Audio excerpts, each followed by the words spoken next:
성도 여러분, 오늘 하나님 말씀 다 같이 찾아서 함께 교독하겠습니다. 신약성경 누가복음 7장 29절에서 35절 말씀까지가 되겠습니다. 제가 한 절을 먼저 읽고요. 여러분들도 그 다음 절 읽고 이렇게 교독을 하겠습니다. 모든 백성과 세리들은 이미 요한의 세례를 받은지라 이 말씀을 듣고 하나님을 의롭다 하되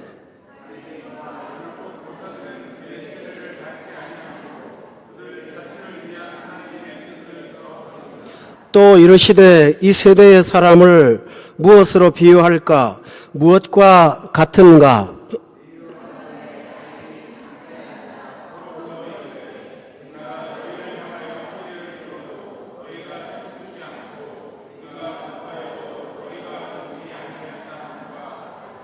세례 요한이 와서 떡도 먹지 아니하며 포도주도 마시지 아니하며 너희 말이 귀신이 들렸다 하더니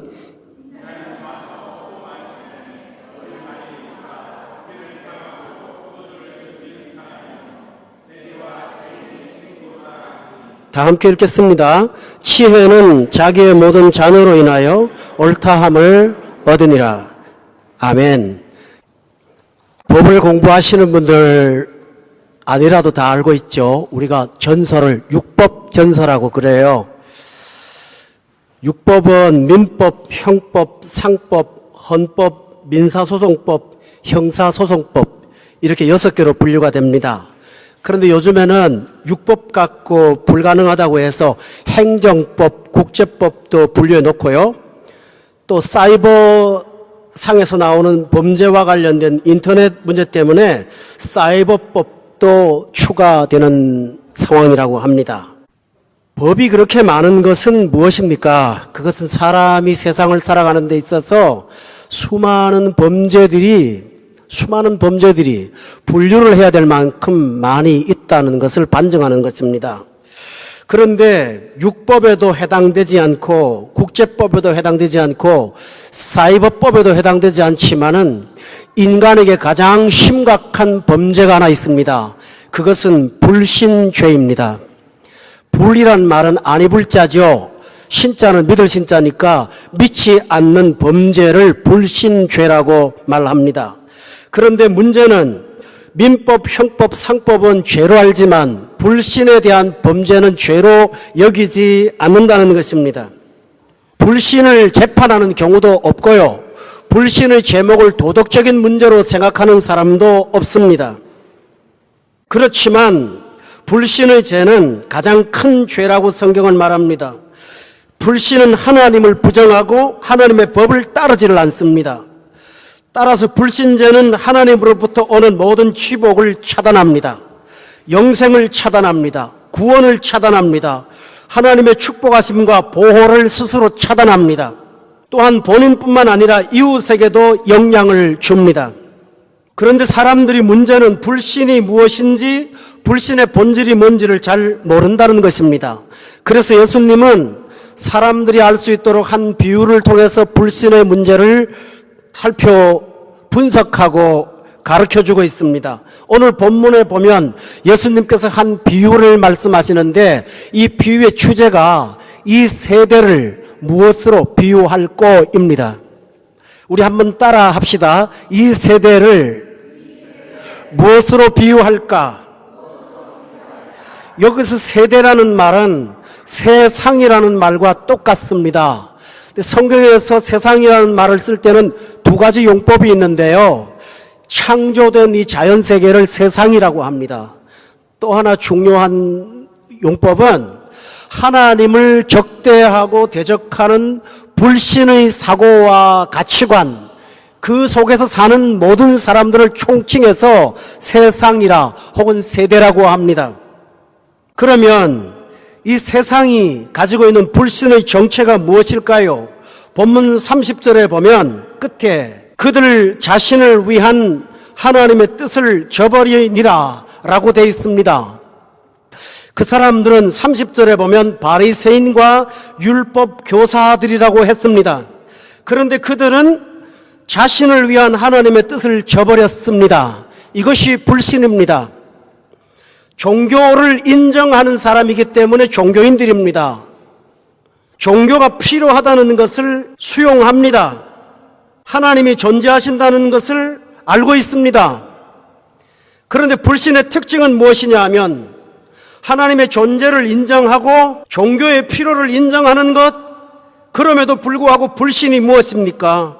그것은 그들이 통념으로서의 종교는 인정하지만 자신을 향한, 자기를 위한 하나님의 뜻을 저버리는 것입니다.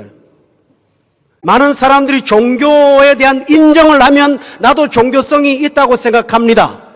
그러나 하나님은 여러분을 무리로 만나는 것이나 어떤 종교의 그룹으로 만나는 것을 원치 않고 여러분을 위한 1대1의 만남을 원하십니다.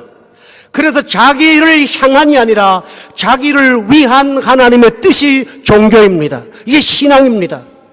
권 목사를 위한 것, 대한민국 기독교인을 위한 것, 이것이 아니고 바로 여러분 한 사람 한 사람을 위한 하나님의 뜻, 이것이 종교인데, 불신은 종교라고 하는 카테고리는 인정하고 하나님의 존재는 인정하지만 나를 향하신 개인과 하나님의 1대1의 관계를 부정하는 것입니다.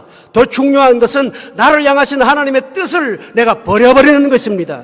이것이 바로 불신의 특징입니다. 기독교 잘 모르시는 분들하고 대화할 때 종교에 대한 이야기 공통분모가 있습니다. 필요하지요. 사람은 한계가 있습니다. 종교가 없으면 어떻게 살겠습니까? 인간은 어떤 초월적 세계를 알고 있습니다. 여기까지는 좋아요. 그러나 당신하고 하나님하고 관계입니다. 예수님을 1대1로 만나야 됩니다. 라고 말할 때 그는 조금 뒤로 물러갑니다.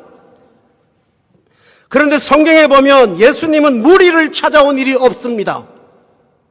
무리를 찾아왔지만 무리 속에서 개인을 만납니다. 대표적인 예로 12년 동안 혈류병을 앓았던 한 여자가 예수님 앞에 찾아왔습니다. 와서 예수님의 옷자락을 만지면서 좀 병 좀 나아보려고 했습니다.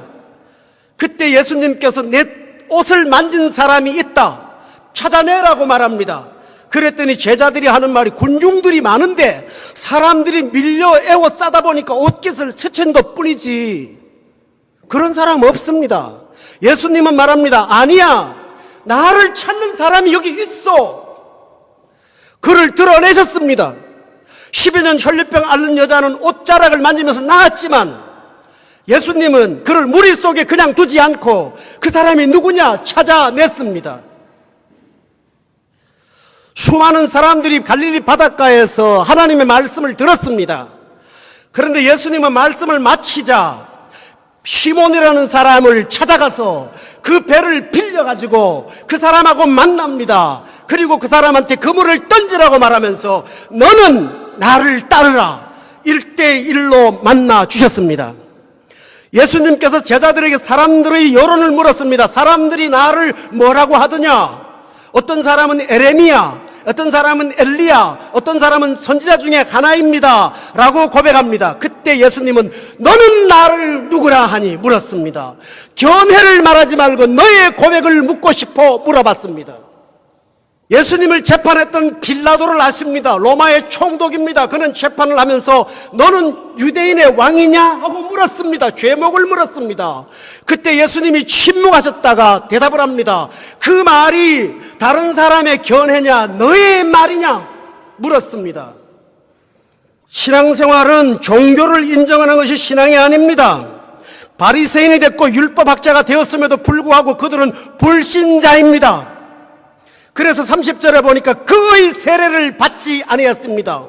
종교는 인정하지만 자신들에게 다가오는 세례를 거부했습니다. 하나님의 뜻을 저버렸습니다. 여러분, 교회 안에 있지만, 신앙 안에 있지만 신앙 밖에 있는 종교의 불신앙들이 있습니다. 혹시 여러분이 그런 사람들이 아닙니까? 수학자이며 팡세의 저자인 위대한 파스칼이라는 사람이 있습니다. 이 사람은 죽고 난 다음에 그 사람의 소지품을 조사했더니 옷 속에서 조그만 쪽지가 하나 나왔는데 거기에 이렇게 써놨습니다. 나의 하나님은 과학자의 하나님이 아닌, 철학자의 하나님이 아닌 아브라함의 하나님, 이삭의 하나님, 야곱의 하나님, 1대1의 하나님이라고 쏘가지고 그는 다녔습니다. 여러분, 종교에 대한 견해 좋습니다. 성경에 대한 이해 좋습니다. 여러분에게 다가오시는 예수님을 1대1로 만나셨습니까? 여러분을 향하신 하나님의 뜻을 여러분이 수용하셨습니까? 모든 사람이 지키는 윤리 규범에 대해서는 수용하지만 나를 향하신 하나님의 뜻을 여러분은 수용하셨습니까?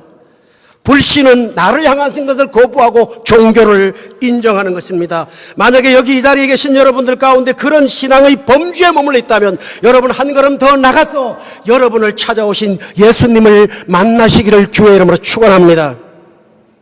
두 번째로 불신은 뭡니까? 자기 자신을 만물의 척도로 생각하는 것입니다. 본문 33절에 보면 이런 말이 있습니다. 세례 요한이 와서 떡도 먹지 아니하며 포도주도 마시지 아니하며 너희 말이 저 사람 귀신 들렸어. 34절에 인자는 와서 먹고 마시니까 너희 말이 먹기를 탐하고 포도주를 즐기는 사람이야. 세례 요한도 평가하고 예수님도 평가합니다. 무엇을 기준으로요? 성경을 기준으로요? 공부한 것 기준으로요? 아닙니다. 자기가 기준입니다. 만물의 척도인 것입니다. 세례 요한도 평가의 대상이고 예수님도 평가의 대상인 것입니다. 불신의 핵심이 바로 이것입니다. 만물의 척도가 나입니다. 내가 기준입니다. 성경이 아무리 놀랍다고 하더라도 내가 보는 분석하는 부분이 더 뛰어난 것이지 성경 자체를 인정하지 않습니다. 그런데 자기를 만물의 척도로 생각하는 사람이 완전합니까? 불완전합니다. 몇 가지 사례를 살펴보겠습니다. 본문에 보면 그의 평가가 불완전하다는 사실은 그는 첫째로 보이는 현상만 가지고 평가를 하는 사람입니다. 지금 예수님을 평가하고 세례 요한을 평가하는데 뭘 평가합니까? 그분의 내면의 세계를 말하는 것도 아닙니다. 그분의 속에 있는 계획을 말하는 게 아닙니다. 그분의 선미를 말하는 게 아니에요. 세례 요한이 먹지 않은 문제, 예수님이 먹은 문제, 먹는 것 안 먹는 것, 먹는 것 안 먹는 것, 음식 문제, 어떤 사람하고 사귀느냐, 어떤 사람하고 돌아다니느냐, 어떤 사람이 친구냐, 전부 바깥에 보이는 일반적인 그의 외형들, 그것만 가지고 평가합니다. 여러분이 입장을 바꿔놓고 생각해 보세요. 여러분의 얼굴이 좀 얼었습니다. 못생겼습니다. 사람들이 여러분의 외모를 보고 여러분을 평가하면 여러분은 여러분의 평가가 정확하다고 인정하십니까? 여러분의 슬픈 얼굴을 보고 여러분 내면 속에 있는 기쁨을 모르는 그 사람한테 저 사람 왜 그렇게 우울해할 때 내 속에 있는 기쁨을 모르는 저 사람들의 말을 여러분들이 동의하십니까? 여러분의 학벌과 여러분의 졸업증을 가지고 여러분을 평가하는 오늘 이 시대의 평가를 여러분 놓고 공평하다고 말씀하십니까? 여러분의 부모님을 가지고 여러분을 평가하는 그 평가를 놓고 여러분이 한인격으로 공평한 평가를 받는다고 여러분이 수용하십니까? 우리는 그렇지 않습니다. 맞죠? 틀려요, 맞아요? 여러분을 제가 그런 식으로 평가하면 상당히 기분 날 겁니다. 왜 그런지 압니까? 인간은 외형으로 평가할 만한 그런 가벼운 존재가 아닙니다. 여러분 한 사람 한 사람이 그렇게 가벼운 사람이 아니에요. 그런데 예수님을 평가하는 그 사람은 먹은 문제, 어떤 사람 만나는 문제 그거 갖고 평가합니다. 만물의 척도라고 자기를 주장하지만 그의 평가가 얼마나 불완전한지요. 커튼 하나만 가려도 바깥을 못 보이고요. 웃기만 해도 그 사람의 속에 있는 음흉한 생각을 간파할 수 없는 게 인간 아닙니까? 그러므로 성도 여러분, 불신은 모순이 있습니다. 또 하나 있습니다. 불신은 자기가 보고 싶은 것만 봅니다. 보는 것도 제대로 못 봅니다. 오늘 성경에 보면 그 사람들은 예수님이 먹고 마신 문제를 쳐다보면서 얘기했습니다. 그런데 예수님께서 지난 본문에 보면 특이한 말씀을 하나 하셨습니다. 세례 요한이 시험 들었어요. 예수님이 누군지를 좀 알고 싶었어요. 제자들을 보냈어요. 당신 누구십니까? 우리가 오실 분을 또 기다릴까요? 물었어요. 그때 예수님께서 뭐라고 말씀하지 않습니까? 가서 보고 들은 것을 말해라. 맹인이 보고 못 걷는 사람이 걷고 나병 환자가 깨끗함을 받고 기먹은 사람이 듣고 죽은 자가 살아나고 가난한 자에게 복음이 들어간다고 가서 말해라 라고 했습니다. 다시 말하면 사람들이 보지 못하는 예수님의 구원의 능력을 보라고 말씀하신 것입니다. 사람들이 치료하지 못하는 것들을 해결하시는 능력자 주님을 보라고 말한 겁니다. 그러나 불신은 엄연한 현실을 앞에 놓고 그거 안 봅니다. 자기가 보고 싶은 것만 봅니다. 보고 싶은 것이 아니라 자기 속에 있는 견해를 가지고 봅니다. 삐딱하게 봅니다. 예수님이 세리와 죄인들과 돌아다니니까 친구다, 방탕했다라고 말하면서 그쪽을 주장합니다.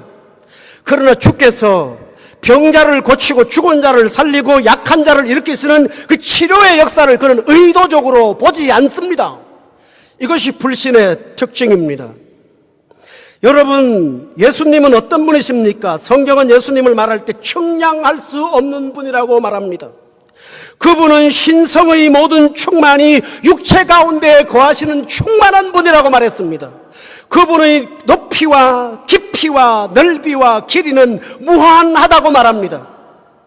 그런데 어떻게 우리가 외형을 통해서 예수님을 평가하고 판단할 수가 있습니까?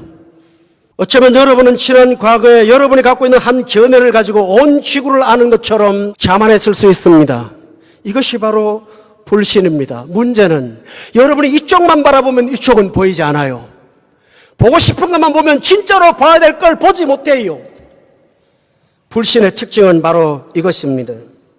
또 하나 중요한 사실이 있습니다. 불신은 항상 똑같은 얘기만 합니다.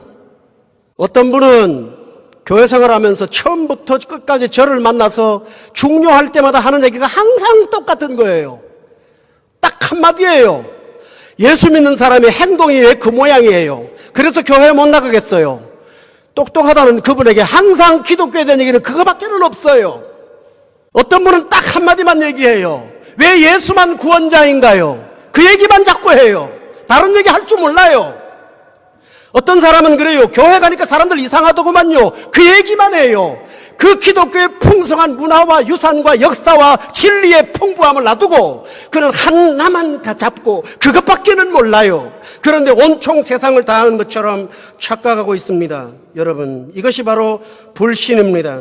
여러분이 만약에 이런 불신의 자리에 앉아 있다면 오늘 여러분이 이 불신의 두 벽을 깨고 주님 앞에 나와야만 여러분이 새 생명을 얻을 수가 있습니다. 할렐루야.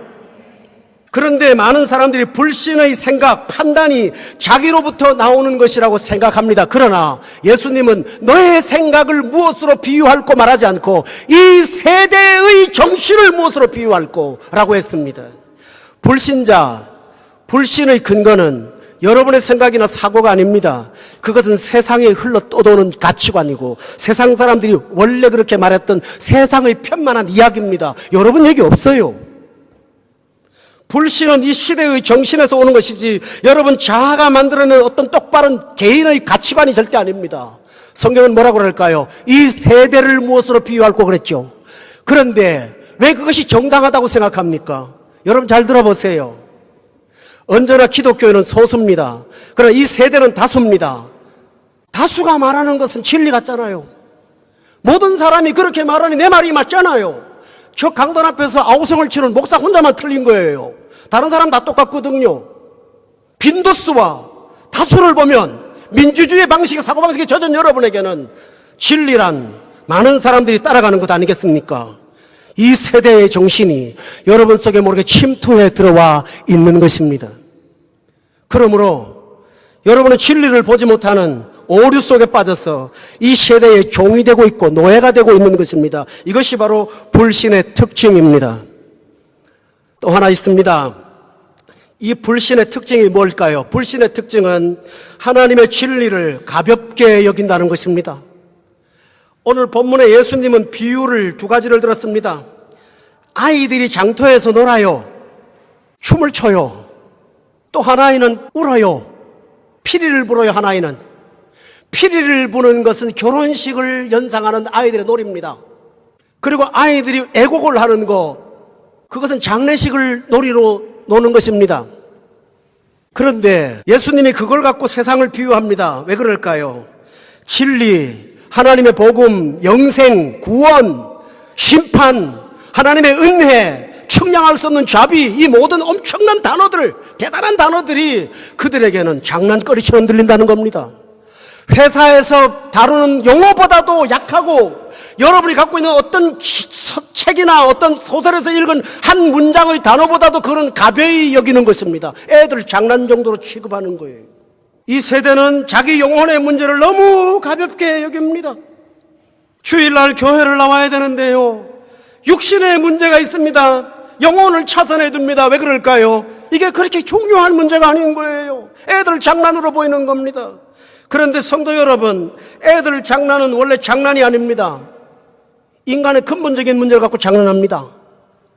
우리 어릴 때 남자아이들 모이면 총싸움 했습니다.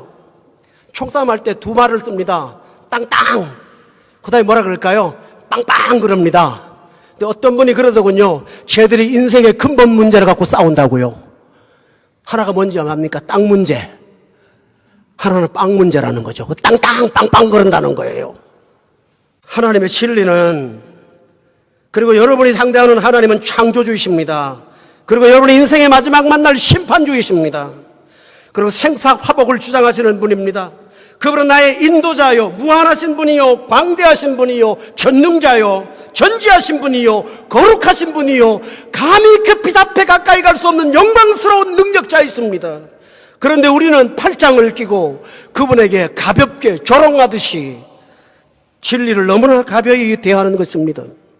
그러나 성도 여러분, 예수님께서 말씀하시는 인생의 두 장면은 여러분이 반드시 맞닥뜨릴 너무나 중요한 문제라는 사실을 아십니까?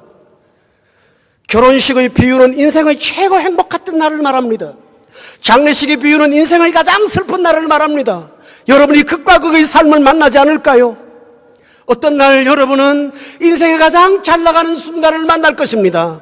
그러나 그 순간에 여러분에게 주가 필요하지 않을까요? 여러분의 생명이 끊어지는 장례식은 누구나 다 당할 것입니다. 그런데 그 앞에서 여러분이 그 죽음 너머의 삶에 대해서 보장이 있습니까? 그런데 우리는 너무 가벼이 여깁니다. 어떤 철학자가 말하기를 죽음 자체가 무서운 것이 아니라 현대세계는 죽음에 대한 무관심이 더 무섭다고 했습니다. 이것이 불신의 특징입니다. 그래서 어떤 사람은 말하기를 오늘날 현대 인간들은 형연할 수 없는 존재의 가벼움에 몸부림치고 있다. 피상성에 살고 있다. 허무와 공허 속에서 무의미의 고통을 겪고 있다고 말합니다. 여러분 그렇지 않을까요? 이것이 불신입니다. 또 하나 있습니다. 불신의 문제가 무엇입니까? 너무나 비합리적이라는 것입니다. 세례 요한은 먹지 않고 금식했다고 귀신 들렸다고 했습니다. 그러면 반대로 먹으면 비난받지 말아야 될 거 아닙니까? 그런데 예수님은 먹고 놀았다고 방탕하다고 불신을 지적합니다. 이래도 비난, 저래도 비난, 이렇게 해도 불신, 저렇게 해도 불신. 불신은 절대로 논리적이지 않습니다. 불신은 지성의 합리적 운동이 아닙니다. 지성은 합의된 결과의 도출이 아닙니다.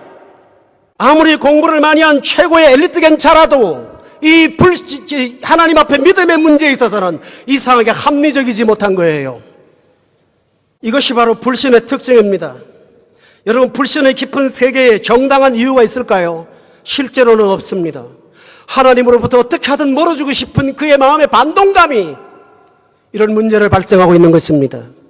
오늘 여러분 잘 들으시기 바랍니다. 오늘 이 본문에서 이 세대를 비유하는 이 세대의 대상은 저 바깥에 있는, 교회 밖에 있는 사람들도 물론 맞습니다. 그러나 바리새인과 율법사를 두고 말한다는 사실은 여러분이 굉장히 의미하는 바가 큽니다. 여러분이 정말 기독교인입니까? 여러분이 불신을 벗어나서 정말 예수님을 만났습니까? 그걸 물어보는 거예요. 또 하나 있습니다. 세례 요한과 예수님은 악한 일을 하신 일이 한 번도 없습니다. 예수님은 사람을 살리고 병든 자를 치료하고 없는 자를 먹이셨습니다. 그가 비난받아야 될 이유가 뭐 있습니까, 여러분? 사람들이 왕따시키는 소외계층들을 찾아가서 그들과 함께 친구가 되셨습니다. 그것이 비난받을 만한 일일까요? 또 마찬가지입니다. 세례 요한 보세요. 그는 금식을 하고 울고 괴로워했습니다. 그런데 그가 금식하는 문제는 자기 자신의 문제 때문이 결코 아닙니다. 그런 이스라엘 백성들을 하나님께 돌아오게 하고 싶은 안타까운 마음이 그 금식으로 동기가 된 것입니다. 그렇다면 그가 아파하고 그가 먹고 그가 고통스러워하는 건 전부 다 우리를 위한 것인데, 불신은 그 자체를 악으로 생각하고 비난을 하는 것입니다. 이것이 바로 불신의 허구입니다. 성도 여러분, 가장 두려운 문제를 하나 지적하겠습니다. 불신은 단순한 죄가 아닙니다. 지금 누구를 놓고 비난하고 불신합니까? 영광의 하나님이 사람의 몸을 입고 내려오신 그 인간이 되신 하나님을 앞에 놓고 그들은 예수님을 세리와 죄인의 친구처럼 방탕한 사람으로 모욕하고 있습니다. 여러분이 누구를 모욕하고 있습니까? 영광의 하나님을 모욕하는 것입니다. 하나님을 대적하는 것입니다. 여러분, 이 사람들이 뭐라고 그랬습니까? 오늘 본문에 보면 예수님을 보고 말하기를, 이 34절에 보니까 먹기를 탐하고 포도주를 즐기는 사람이니, 탐하고 포도주를 즐기는 사람, 세리와 죄인의 친구라고 하면서 예수님의 영광을 깎아내렸습니다. 여러분이 성경을 공부하시다 보면 여러분이 과거에 하나님과 원수되었다는 말이 여러 번 등장할 때 여러분의 마음은 거북스러울 것입니다. 그러나 지극히 현실입니다. 우리는 우리 자신도 모르게 하나님의 영광을 욕되게 하는 원수된 자의 삶의 자리에 서게 되는 것입니다. 이것이 바로 불신입니다. 본인이 얼마나 심각한 문제를 일으키는지를 인식하지 못하는 거예요. 그러므로 성도 여러분, 불신은 죄라는 사실을 먼저 인정하시기를 바랍니다. 불신은 하나님을 거부합니다. 하나님의 은총을 거부합니다. 하나님의 영광을 조롱하고 비난합니다. 불신은 심판을 자초합니다. 그러므로 여러분의 마음속에 이런 불신의 경향성이 있다면 오늘 다 버려버리고 주께로 나와서 여러분을 향하신 하나님의 뜻을 수용하시기를 주의 이름으로 축원합니다. 그것은 무엇입니까? 회개에 합당한 열매를 맺고 하나님 앞에 세례받으라고 말한 겁니다. 다시 말하면 나는 죄인입니다. 나는 죄사함이 필요합니다. 나는 씻음이 필요합니다 하고 고백하고 주님 앞에 나아오는 것, 그것이 바로 여러분이 할 일이란 사실입니다. 성도 여러분, 하나님이 여러분에게 지적 동의를 원하시는 게 아닙니다. 아, 예수님이 그러셨어요? 이해합니다. 맞아요. 제가 수용할게요. 그거 아닙니다. 하나님이 뭐가 부족해서 여러분에게 이해를 원하십니까? 아닙니다.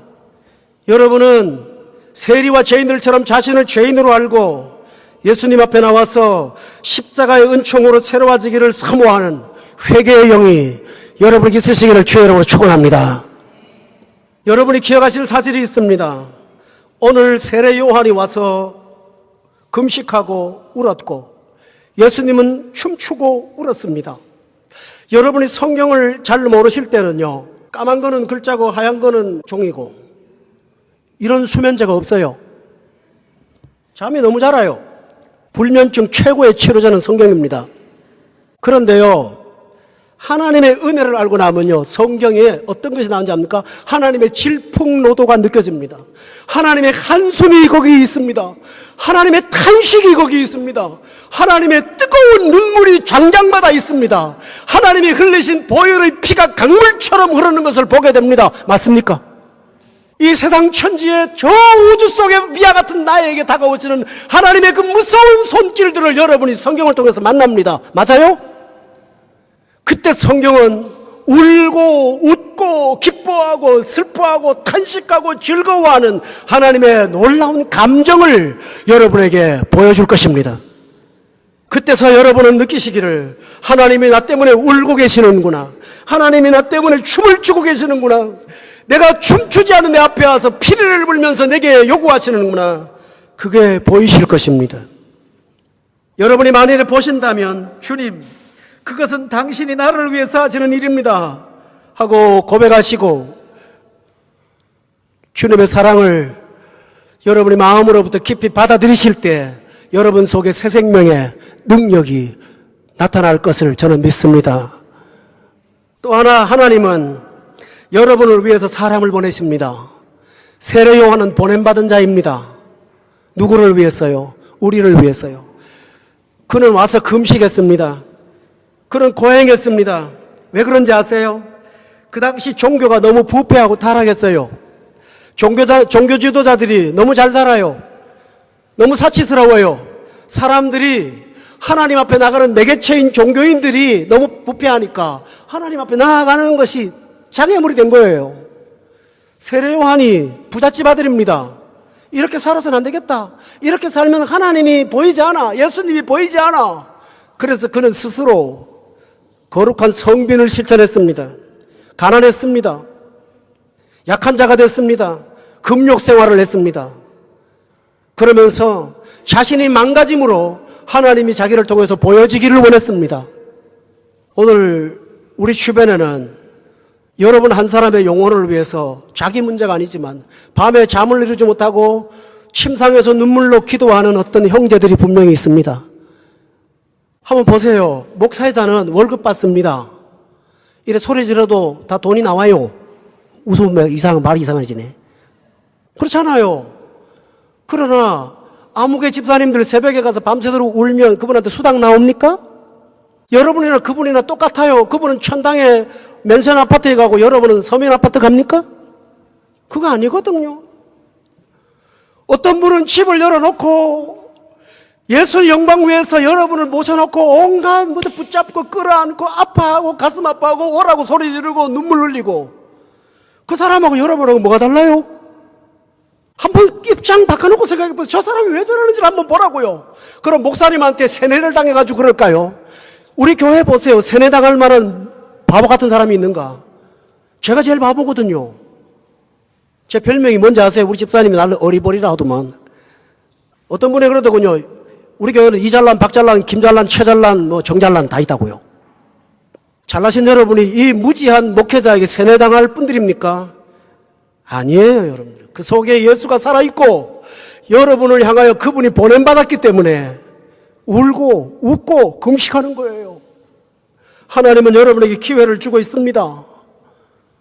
그리고 논리 갖고 다가오지 마세요. 논리는 믿고 난 다음에 가능합니다. 불신을 버리고 예수께로 돌아오시는 여러분 되시기를 다시 한번 부탁합니다. 할렐루야. 또 하나 너무나 놀라운 진리가 있습니다. 세상 사람들은 헛소리 하다가 바른 말을 가끔 할 때가 있습니다. 34절에 보면 인자는 와서 먹고 마시며 너희가 말하기를 보라 먹기를 탐하고 포도주를 즐기는 사람이요 세리와 죄인의 친구로다 라고 했다고 그랬습니다. 그 말 맞습니다. 예수님은 세리와 죄인의 친구가 되셨습니다. 그 말은 절대로 틀리지 않습니다. 하늘 영광의 보좌에 계신 그분이 세리와 죄인 같은 낮고 천한 자들에게 다가와서 그들과 함께 먹고 마시는 친구가 되어 주셨기에 오늘 우리가 구원을 받을 수가 있었습니다. 어떤 미국의 유명한 가수가 하나 있습니다. 그런데 그 가수는 장님 가수입니다. 눈이 안 보여요. 근데 어린 시절 부모님이 그를 버렸어요. 근데 좋은 양부모를 만나서 잘 컸어요. 믿음으로 잘 자랐어요. 그리고 노래를 잘 불러서 유명한 가수가 돼서 사람들의 마음을 감동을 주는 사람이 됐어요. 한참 나이가 30 중반이 됐는데 자기를 낳은 친모가 한번 얼굴 보고 싶다고 어디선가 전갈이 온 거예요. 마음속에 증오심이 있는데 만나고 싶겠습니까? 그러나 이상하게 피가 끓어서 만나기로 했습니다. 정해진 호텔에서 가야 되는데 눈이 안 보이는 자매니까 사람의 손에 이끌려서 먼저 호텔방에 들어가서 지정된 장소, 약속된 장소에 앉아 한 부인이 오기를 기다리고 있습니다. 조금 있다가 문이 열립니다. 그리고 뚜벅뚜벅 하이힐 소리가 들리더니 가까이 누군가 다가옵니다. 투박한 온기가 가까이 다가오면서 그녀의 눈을 만지고 얼굴을 만지고 머리털을 만지면서 정말 맞구나. 내 딸이 맞구나. 너 나 닮았어. 또 더듬더듬 하면서 입술도 만지고 귀도 만지면서 정말 내 딸이야. 그동안 얼마나 기다렸는지 몰라. 하고 눈물을 왈칵 쏟습니다. 그때 그 어머니의 보기 싫은 손을 느낀 그 딸이 갑자기 뭔가가 싹 스쳐가는 생각이 있었습니다. 그게 뭔지 압니까? 아니, 엄마도 나처럼 못 보는 사람인가? 나처럼 장님이란 말이야? 그러고 나서 물었습니다. 당신도 눈이 보이지 않소? 맞다고요. 그제서야 눈이 보이지 않는 이 딸이 엄마가 자기가 동병상련이라는 사실을 깨닫고 부둥켜 안고 울기 시작하면서 왜 나를 버렸느냐고 자연스럽게 물었습니다. 그랬더니 나도 장님인데 너도 태어난 장님이 둘 다 장님이면 살 수가 없잖아. 나는 고생하더라도 너는 좋은 집에 가서 보양받기를 원했어. 그래서 어쩔 수 없이 너를 보낸 거야. 그 말을 듣고 그 자매가 그 호텔방에서 무릎을 꿇고 어머니의 목을 끌어안고 얼마나 많이 울면서 수십 년의 분노가 다 사라졌다고 합니다. 성도 여러분, 예수님께서 우리와 다른 존재로 이 땅에 오셨다면 감히 우리가 만날 수가 있었을까요? 그런데 신기하게 예수님이 내 옆에 다가오면 나처럼 상처가 많은 분, 나처럼 고생을 많이 하신 분, 나처럼 배신과 아픔의 경험을 하신 분, 나처럼 마음의 고통을 안고 몸부림쳤던 분, 나처럼 가난에 쪄들었던 고생의 분, 나와 별로 다르지 않은 그분이 내게 다가오셨다는 사실을 만나면서 세리도 다가와도 부담스럽지 않아요. 죄인이 다가와도 부담스럽지 않아요. 창기가 다가와도 부담스럽지 않은 그 예수님, 그분을 만날 때, 나를 위해서 인간이 되신 그분을 만날 때 마음이 녹아내립니다. 그분이 세리와 죄인의 친구이기 때문에 우리는 예수님을 영접할 수가 있었습니다. 할렐루야. 사랑하는 교우 여러분, 오늘 이 시간도 예수님은 여러분 때문에 아이들처럼 장터에 앉아서 우리를 향하여 피리를 불고 계십니다. 그리고 예수님처럼 우리를 위해서 춤을 추고 곡을 하고 계십니다.